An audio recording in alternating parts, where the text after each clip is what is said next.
तो देंगे Y pipe जब वो खुद से सांस नहीं ले पाएगा तो भी जब जरूरत मरीज पड़ेगी। खुद की सांस नहीं ले पाएगा तो या हमारे मरीज को बहुत CO2 बढ़ा हो या पेशेंट CO2 नार्कोसिस में हो, तो उस कंडीशन में अगर हमारे मरीज से किसी भी मरीज का हमारा CO2 बढ़ा हुआ है, बहुत ज़्यादा बढ़ा हुआ है, तो हम वाई पाइप मशीन से भी आउट कर सकते हैं।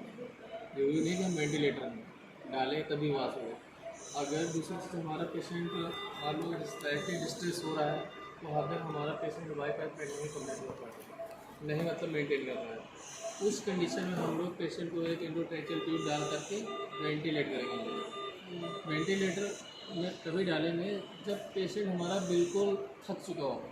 मतलब थक क्या चुका होगा, थकने मतलब जैसे अगर CO2 बढ़ गया तो हमारे उस पेशेंट को ज़्यादा अगर करेंगे तो हार्ट में भी लोड पड़ेगा, जब हार्ट में लोड पड़ेगा तो चेस्ट में पड़ेगा, हर जगह मतलब लोड पड़ेगा। तो हमारे जो लंग्स होते हैं वो जैसे हमारे फैले नहीं, वो कोलैप्स हो जाते हैं, सिकुड़ जाते हैं। जब सिकुड़ जाएंगे उस कंडीशन में हम पेशेंट को वेंटिलेटर पर डालते हैं। वेंटिलेटर का काम क्या होता है, जितने भी CO2 बढ़ा हुआ है, कार्बन डाइऑक्साइड उसको बाहर करें। तो एक तो ये हमको ऑक्सीजन देगा, दूसरा ऑक्सीजन आउट कराएगा। ठीक, जैसे ये हमारा ऑक्सीजन प्रेशर से देगा, ऑक्सीजन देगा तो कार्बन डाइऑक्साइड बाहर करेगा। हाँ। अब ये पेशेंट क्या करता है, किसी भी पेशेंट को जब ऑक्सीजन देगा तो प्रेशर से देगा, प्रेशर से वहाँ छोड़ेगा नहीं, वो उतने ही प्रेशर से बाहर ले लेगा। तो जितने भी हमारी पेशेंट को कार्बन डाइऑक्साइड होगी वो क्या होगी, आउट होगी। तो आउट होने में देखोगे बिल्कुल कितना दो ट्यूब किस लिए होते हैं, ये जो होते हैं दो ट्यूब, एक का काम होता है इसका क्या, ऑक्सीजन जाना, एक कार्बन डाइऑक्साइड देना, और जितना इससे प्रेशर से देगा इससे क्या करेगा, आउट करेगा। ठीक, ये जब आउट करेगा तो हमारा ये क्या होता है, कंप्रेसर, कंप्रेसर ये फिल्टर कर देगा, जो फिल्टर करेगा वो बाहर से आउट कर देगा। ये अपने पास भी नहीं रखेगा, सोचो कि वहाँ से कार्बन डाइऑक्साइड ले रहा है, CO2 ले रहा है, उसको वॉश करने के बाद इसको ये बाहर करेगा। ये फिल्टर हमारे लगे हुए हैं सारे, जहाँ हमारा मशीन को हीटिंग ना हो इसलिए ये बाहर फैन लगा होता है। अब हमारा पेशेंट जैसे है, सबसे पहले हम पेशेंट को डालने से पहले हम उसको क्या करेंगे, टेस्ट करेंगे हमारा मशीन काम प्रॉपर कर रहा है कि नहीं कर रहा है। पता चला हमने ऑन किया और पेशेंट को इंटूबेट किया, तुरंत ब्रेन सर्किट में लिया और डायरेक्ट उसको लगा दिया। पता चला ब्रेन से अच्छा तो हमारा पेशेंट पहले मरीज बचा था, लेकिन अब तो और मर जाएगा वो अगर हम इसको टेस्ट नहीं करते, क्योंकि ये कभी भी फेल हो सकता है, ये मैकेनिकल है। ठीक है, तो सर कैसे चेक करेंगे उसे लगा के? होते हैं एक बेसिक एक नॉन बेसिक। जो हमारा जो हमारा ये है तो बेसिक नॉन बेसिक दोनों काम करता है। जो हमारा वाई पाइप होता है बेसिक लेवल पे काम करता है। ठीक, इसका एक काम होगा। अगर अब हमने ऑन किया, पूरी मशीन हमारी काम करने लगी, हम क्या करेंगे, इसको चेक करेंगे, इसको इमरजेंसी वेंटिलेशन लेकर। अब कैलिब्रेट करने के लिए मान लो अब हमारा है पेशेंट 50 किलो का, 60 किलो का, 70 किलो का, जो भी हम इसमें बॉडी वेट के हिसाब से देते हैं तो 10 ml पर kg देते हैं। ठीक, अगर हमारा 50 kg पेशेंट है तो 10 बच्चे 50, तो हमने यहाँ पर क्या किया, 60 किलो का है तो हमने यहाँ पर तुरंत देखो 60 किलो वजन डाला, 60 किलो डाला। अब हमारा टाइडल वॉल्यूम कितना हो गया, 480 लीटर दे रहा है।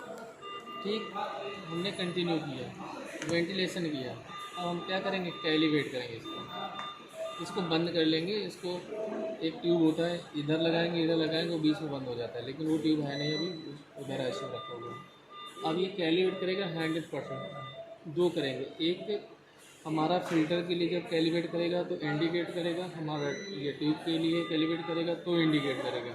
जब तक हमारा 100% नहीं होगा तो कैलिब्रेट नहीं होगा। जहाँ जहाँ ये रुकेगा वो इंडिकेट हमको देगा कि ये आपका प्रॉपर काम नहीं कर रहा। अब हमने ये दबाया और ये देखो परसेंट पे चलने लगा, यानी कैलिब्रेशन इन प्रोग्रेस। अब ये कैलिब्रेट कर रहा है, पूरी मशीन कैलिब्रेट होगी। इससे जब इसका मतलब अगर कैलिब्रेट नहीं होगी तब तक हम पेशेंट को लगा नहीं सकते हैं, जब तक 100% नहीं आ जाएगा। अच्छा, पता चला हमारा पीप, अब देखो फेल्ड पीप आ गया कैलिब्रेशन, हमने फिर टिक मारा।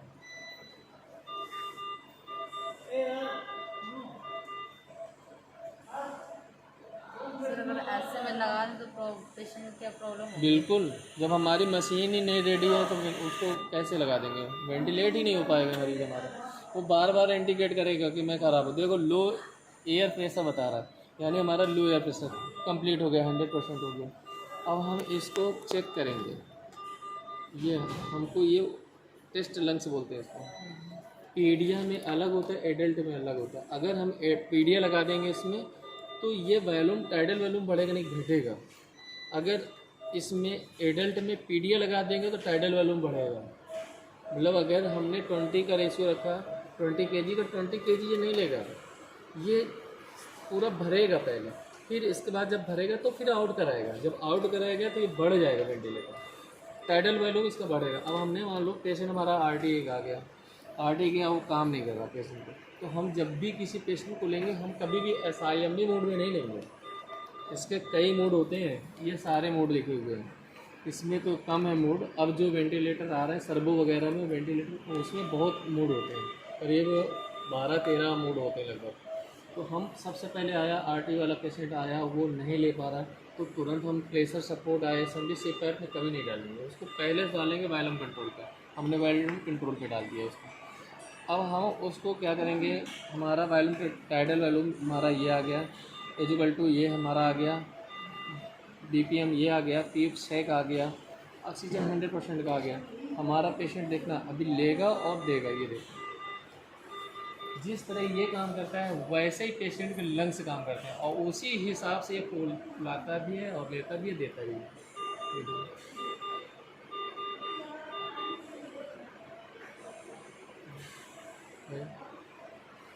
दूसरी चीज़, हम पीप का इंडिकेट क्या करता है, पेशेंट हमारा अपने मन से ऑक्सीजन अफोर्ड कर पा रहा है या नहीं कर पा रहा है। अगर कर ले रहा है तो हम एकदम ये कम करेंगे, अगर नहीं ले पा रहा है तो पीप में ज़्यादा बढ़ाएं। अब देखना ये कितना जल्दी जल्दी भागेगा, ये देखो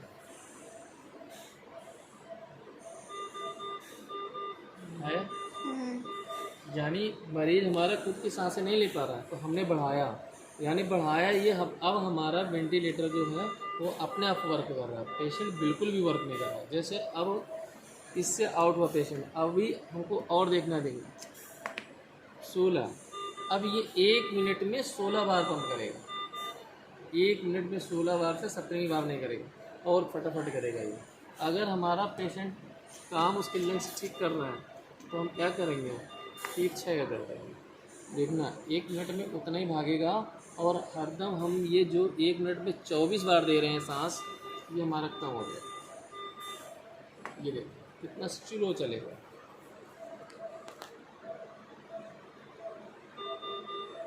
अब ये 1 मिनट में जितना हमने ये लगाया है वो उतने ही बार ये जाएगा, 1 मिनट में 3 बार ही देगा। अगर हमारा पेशेंट ज़्यादा जा रहा है, मान लो वैसे 8 कर दिया तो 1 मिनट में ही 8 बार जाएगा।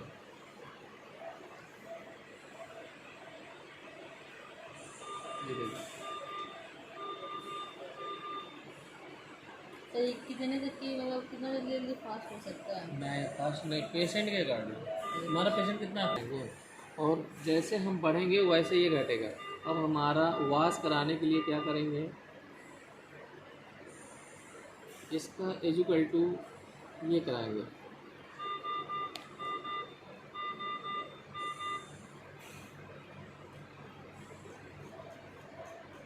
ये देखो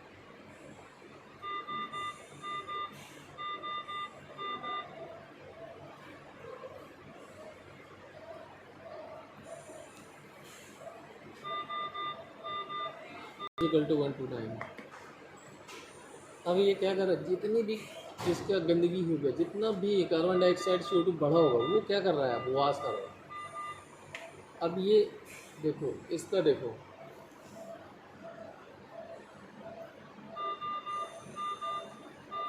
ये देखो, अब इसका प्रेशर देखो कितना प्रेशर जा रहा है और प्रेशर से छोड़ रहा है। सेम प्रक्रिया पेशेंट पे रहती है, जो भी ये समय वर्क कर रहा है सेम पोजीशन पे रहती है। अब हमारा पेशेंट खुद की सांस लेने लगा, सब ठीक रहा, पेशेंट अनकॉन्शियस हो गया, तो हम इसका मूड चेंज करेंगे, तुरंत हम PCV में लाएंगे, हमारा PCV में चलने लगेगा, पेशेंट हमारा ठीक है। अब हम क्या कर रहे हैं, प्रेशर कंट्रोल वैल्यू पे डाल दिया पेशेंट को, हमारा फिर भी ठीक ठाक रख रहा पेशेंट, तो प्रेशर सपोर्ट में डाल दिया पेशेंट, एकदम से किसी अब ये कह रहा है किसी पिछला वाला इसको करेक्ट करो, चलने लगा। फिर हमारा पेशेंट सही हुआ, यानी ठीक ठाक ले रहा है, फिर मोड चेंज करेंगे। SIMB में कम से कम 20 से 40 आवर्स तक रखते हैं। SIMB में पेशेंट को स्टेप बाय स्टेप वेंटिलेटर से आउट करेंगे। पेशेंट हमारा फिर ठीक है, SIMB में वायलम कंट्रोल पेशेंट कंट्रोल के लिए आए। अगर गड़बड़ कर रहा था फिर हमारा पेशेंट सही हो गया तो हम लोग यहाँ तक नहीं पहुँचते, यहाँ से हम लोग पेशेंट को क्या करते हैं, आउट करते हैं। इसमें हम रखेंगे करीब 6 आवर तक, 6 घंटे तक मरीज़ को रखेंगे कि मरीज़ मरेगा तो नहीं, मरीज़ के लंग्स कोलैप्स हुए कि नहीं, कोलैप्स से आउट है कि नहीं है, वॉच करने के लिए इसको रखते हैं। पेशेंट ठीक ठाक रहा, पेशेंट को आउट कर देंगे। इसके बाद TPS ट्रायल जब लेते हैं, जब पेशेंट को लास्ट स्टेज में होता है कि पेशेंट का एक्सट्यूबेट करने का आज प्लान है, तो उस कंडीशन में हम लोग ऑक्सीजन मरीज़ को देंगे, ऑक्सीजन देंगे। ABG के तुरंत पेशेंट का ABG और चेस्ट एक्सरे कराएंगे। ABG कराने के बाद में पेशेंट को TPS पे लेंगे, TPS पे देखेंगे कि पेशेंट का कितना ऑक्सीजन लेवल जा रहा है। अगर ऑक्सीजन लेवल मान लो हम 3 लीटर के लिए, पेशेंट हल्के से गिर गया नीचे,